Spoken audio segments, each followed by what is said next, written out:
home. At first, there was no good news to report, unless you were rooting for the British. In July, General Burgoyne accomplished the first part of his plan. He captured Fort Ticonderoga from the Americans. This news delighted King George, who skipped into Queen Charlotte's bedroom, clapping and yelling, "I have beat them! Beat the Americans!" The next step for Burgoyne's big army was to march about 30 miles from Fort Ticonderoga to the Hudson River. Things were going smoothly. Baroness Frederica von Riedesel, for one, was having a wonderful time. Wife of the German general Frederick von Riedel, the Baroness was one of hundreds of women who were traveling with Burgoyne's army. Wives often went to war with their husbands in the 1700s. The Baroness even brought her 3 young daughters along. As she wrote, this was an exciting opportunity for the family to see the world. When the weather was good, we had our meals out under the trees. Otherwise, we had them in the barn, laying boards across barrels for tables. It was here that I had bear meat for the first time, and it tasted very good to me. Then, just when everyone was having a fine time, the British started running into trouble. John Burgoyne, nicknamed Gentleman Johnny by his troops because he treated them well, insisted on living in luxury, even in the middle of war. He needed 30 wagons just to haul all his champagne and fancy foods.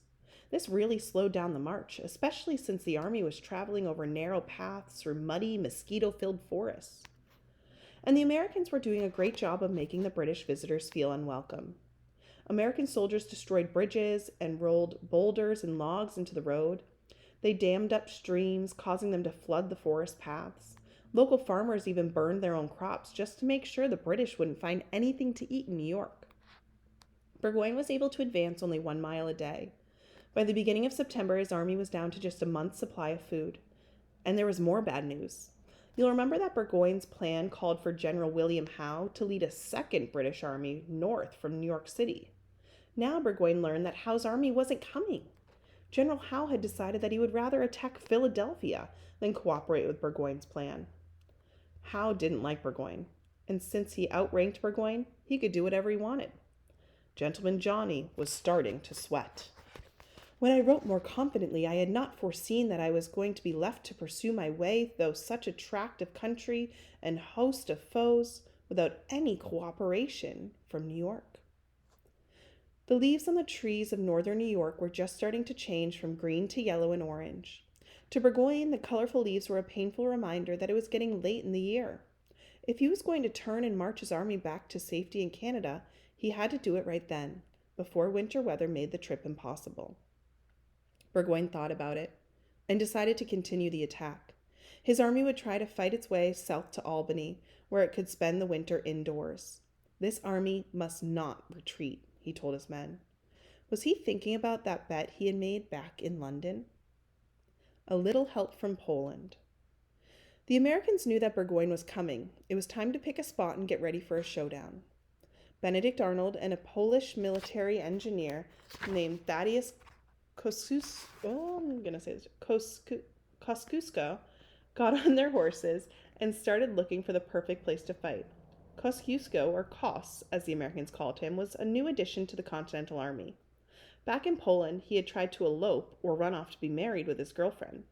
But the woman's father caught the young couple and gave Kosciuszko 2 choices: fight him in a duel or get out of Poland.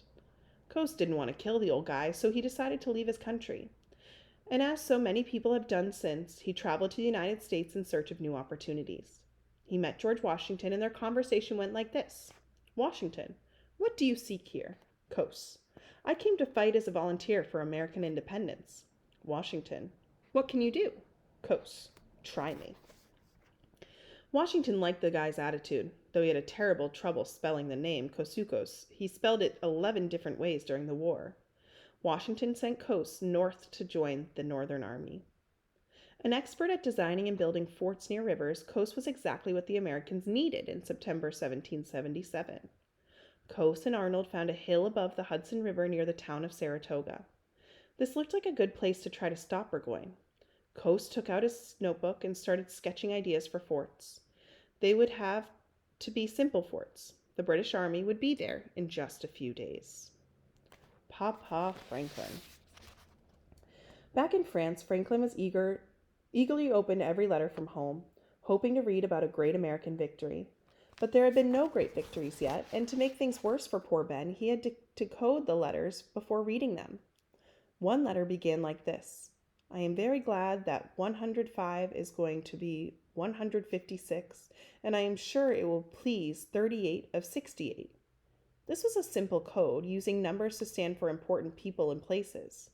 Codes were necessary because Franklin was absolutely surrounded by British spies. He didn't know it at the time, but even his own personal secretary was selling information to the British. Still, Franklin hated working with the codes. He found it boring. Why were the British so interested in Ben Franklin's secrets?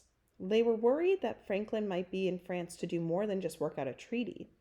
Franklin was world famous for his experiments with lightning and electricity, and there were some wild rumors that Franklin was now in France to build some secret electrical machine that could destroy all of Britain. One British secret agent actually described Franklin's plan like this. He proposes to have a chain carried from Calais to Dover. He, standing in Calais with a prodigious electrical machine of his own invention, will convey such a shock as will entirely overturn our whole island.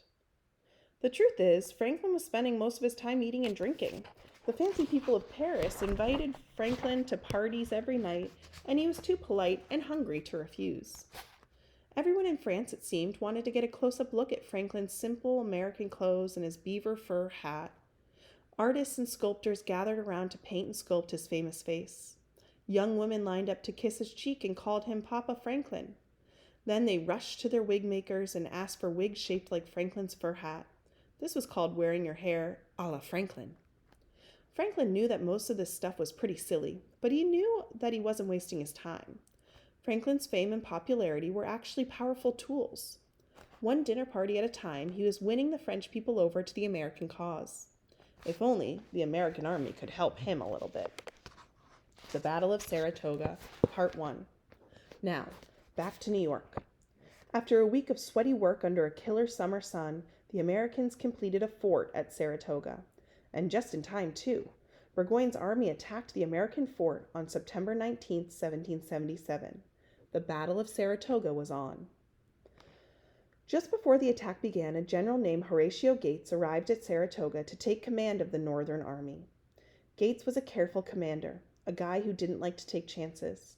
Soldiers nicknamed him Granny Gates because the way he wore his glasses on the end of his nose made him look like an elderly woman. Gates wanted to keep his army inside the fort and fight from behind the walls of earth and logs. General Benedict Arnold disagreed. Arnold, who was second in command, wanted to charge out of the fort and fight in the woods and fields. As always, Arnold made his opinions known to everyone, so he and Gates argued for a while. Finally, Gates got so annoyed that he gave Arnold permission to take some soldiers out to fight. This turned out to be a very important decision because it ruined the British battle plan. Burgoyne had been planning to roll his cannons right up to the American fort. Instead, the two armies crashed into each other in a field surrounded by forests.